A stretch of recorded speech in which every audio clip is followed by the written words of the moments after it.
How's it going, everybody? Josh from the Firearms Log coming at you today. Got something new that I thought was pretty slick. It is the CAA MCK or Micro Conversion Kit. So what this is basically is CAA created a polymer chassis, so to speak, for your Glock 9mm or 40, essentially small frame firearm. Also make it for Smith & Wesson as well as Sig Sauer. This one is designed to run the 17 or the 19 Glock, which is basically your full-size slide, as well as the slightly shorter 19 version. But with that, because it runs that same size frame on, say, the Glock 22, it'll also rock the Glock 22 and 40.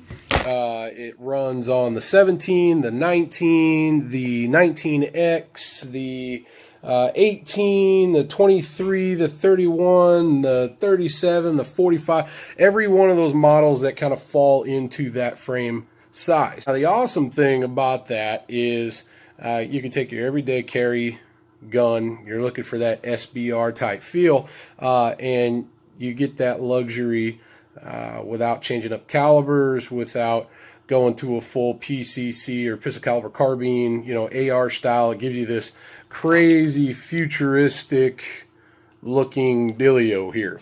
So I've had it for about a week. I've put probably about 500 rounds through it with my 40 cal Glock 22. It's interesting to say the least. It's fun. It has its quirks to it as well that you kind of got to be leery or careful of. One of the things that I find interesting about this, not interesting, but awesome about it, is the fact of the folding stock, or excuse me, pistol brace. Sorry, ATF. It does come with that folding brace. Now, if you're a bigger fellow like myself, fitting that brace onto that forearm, it's just not going to happen. And let's be honest, why would you want to shoot it one-handed or supported two-handed with the brace on? Means you already can do that with the pistol. Kind of defeats the purpose, and CAA knows that. So they put the pistol brace on the back, so you can technically, per current standards as of March 2019, the ATF, though we've gone back and forth on this issue, has said that it is okay to shoulder a pistol brace. So as of right now, you basically get that SBR type feel out of a pistol caliber without having to do a bunch of paperwork and a couple $100 extra bucks for your wonderful tax stamp, Uncle Sam. Getting into some of the ergonomics, so to speak, of this unit here. So the unit comes with pick rails on both sides.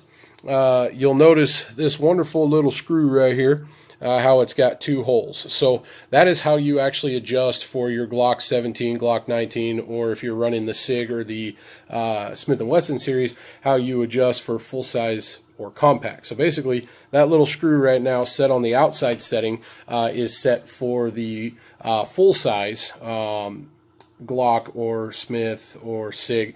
And all you do is essentially unscrew that screw, the pick rail on both sides squeezes in, and then you put that screw right there in this next hole, and that basically squeezes in. This barrel shroud shortens up a little bit and allows you to run those different size slides. So kind of slick. And with that, these pick rails that come with it, they give you two of these little thumb rests, essentially, one for right hand, one left hand. So you could run that. I'm currently running a flashlight on the left side of mine just to kind of tactical this thing out, see what all it would do, what it would hold, what it would feel like. So I'm not running that left side thumb rest. I do have the right side on there, mostly because I don't want to lose it, kind of thing. So that's on there as well. On the subject of flashlights, you don't have your own external flashlight and you want to go with something fancy. CAA makes a flashlight attachment. This little hole here below your barrel shroud, you basically just squeeze these two little tabs, and with a little bit of love, force, frustration, and anger, you pop this little internal piece out, and it leaves a gap. Right there. See the gap? Yep, you can see the gap right below the barrel shroud. So for about 80 bucks, you can buy a flashlight proprietary from CAA that pops right into that hole. and actually uses the buttons on the side and enables you to operate a flashlight directly built into the end of your muzzle, which is kind of slick. Proprietary, so don't try to shove a mag light or any other kind of tactical light in there because it ain't going to work.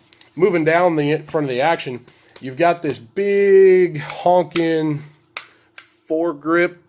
Don't like calling it that because then when you start adding foregrips, we start getting into some other legal issues. But essentially, that's what it is. It's a polymer foregrip that's actually relatively comfortable when you get your hand around it. It's got the cutout there for your index finger, and then it just kind of fits your hand. And when you're running that thumb grip on the top, it really makes it easy to just rest your thumb and let her fly.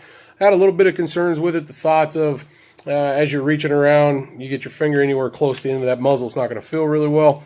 You're going to become the 9-finger wonder, but not too bad. The other side to that is on the bottom there, right there, they basically made that as empty mag, as a spare magazine holder. So you got this sweet little magazine holder. It does take a little bit of oomph to get that sucker out of there, so don't be looking for any quick mag changes, but I don't know why you'd be looking for a real quick mag change with this item anyway. So the front foregrip's pretty slick. The flashlight addition's pretty slick. The folding deal is pretty slick. And then, of course, you've got your pick rail that runs all the way across. I currently threw a Vortex Spark 2 on the top. I ripped it off my Chris Vector, slapped it on top of this just to kind of play with it and see what I want, see what I like. Iron sights, any pick rail attachment that would go to the top of any of your AR accessories are going to mount to the top of this. Now let's get into how you basically get this thing up and running. So, as I said, you take a Glock firearm, you obviously make sure it's clear, no magazine, no bullets, no nothing. And on the underside of the chassis system, you're going to see this wonderful charging handle. It's an ambi charging handle. And on the carrier on the inside of that charging handle, there's a couple notches. And that notch inside matches up with the serrations on your slide. So when you go to insert this dealie, you basically just kind of line up those serrations, and it takes a little bit of getting used to get kind of good at it. I'm still getting the hang of that myself, but it pops in like so. You run your Glock forward into the rest of the chassis. Now it's locked in. There's these little levers right here that you can see right there on both sides, kind of like your Glock takedown lever for your slide when you're field stripping. When you pull that down, it releases, the gun comes back, you take it out. So now that it's locked into place, this little hatch folds down, locks in like so, and you just make sure she's all clipped in and then give it a push forward. Now to push forward, you'll see that there's a little red indicator there letting you know that your gun is locked into the chassis. Now when it comes to operation of the firearm, as I showed you, it's unloaded, there's no magazine, there's nothing in the chamber. I haven't cut away from this video on purpose just so there's no worries that there's a bullet in the chamber. You can grab this charging handle from either side, pulls that slide back, and gives it its go. Right? So now you're off and running. You're ready to load a mag, rack around, and get to having a blast. Now, you've had your fun, you're out shooting, life's good. These are where some of the quirks kind of come into place. So while you have this thing shouldered against your shoulder, one of the things I noticed about it is you will get some movement. I know it's hard to see on camera, but that gun does flex inside the chassis. So as it's flexing in the chassis, as you're pulling back against your shoulder, it changes the angle of your charging handle and how it reciprocates. It starts to kind of give you some drag on the actual frame of the chassis. So what can cause that, or what can come of that? Pretty simple, just like anything else. You start to get failures to extract, failures to feed, it short strokes the slide on its cycle, and you start having a lot of those issues that I was talking about. So that's one quirk. So I've had to change the way I shoot with it. A very light touch with it against your shoulder. Don't horse down on the grip as you're really giving it. You basically just kind of want to, I don't know how to say it, feather finger the thing, if you know what I mean, and just very gently kind of hold this item, or else it will start to malfunction on you. So for a reliable, constant, like bedroom carry or truck gun carry, okay, what have you. Another issue you run into, as I've seen with mine, I've pulled the firearm back out of the chassis, is you get a lot of blowback.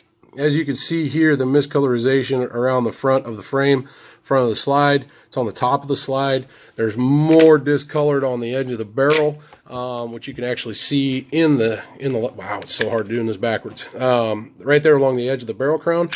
You get a lot of blowback. Now that blowback really kicks up in your face, and there's a video that I'll post of me shooting this gun today.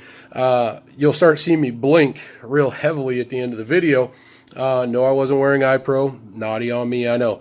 But you get a lot of blowback that follows back through that chassis and really slaps you in the face. So if you're out shooting all day, yeah, I would highly suggest wearing iPro, as you should be doing, kids, as well as your ear pro. But that's a downside to that as well, as you get a lot of that flashback. Now, when it comes to accuracy, we kicked it out to 100 yards with a 40. Yeah, we were having to hold over a little bit, or hold high to be able to hit that target, but 100 yards steady offhand just against the shoulder, racking rounds against the steel plate all day. It seems to be built well. It's snowing here in North Idaho. It's cold. It's, you know, all the kind of things that don't go well really with plastic anything. Plastic seems to become very brittle. But we're out there beating and banging this thing around, just having an absolute blast. It's a fun little deal, man. It comes with everything you need to get rolling. It cost me $249.99 if I remember correctly, so about $250. I saw it at SHOT Show 2018 as well as 2019, and it was something that just kind of piqued my interest. It wasn't I have to absolutely have one of those, but it was one of those, you know, if I get the opportunity to snag one, I will, and that opportunity presented itself. CAA has really done well with this. They send you, like I said, you get the chassis, comes with the collapsible pistol brace. It comes with the 2-thumb rests right and left side, comes with the Allen wrench you need to adjust your pick rails in and out to really fit the gun that you're looking for. It comes in 4 different colors, if I remember correctly: white, black, flat dark earth, and I think a green, like an OD green, if I remember right.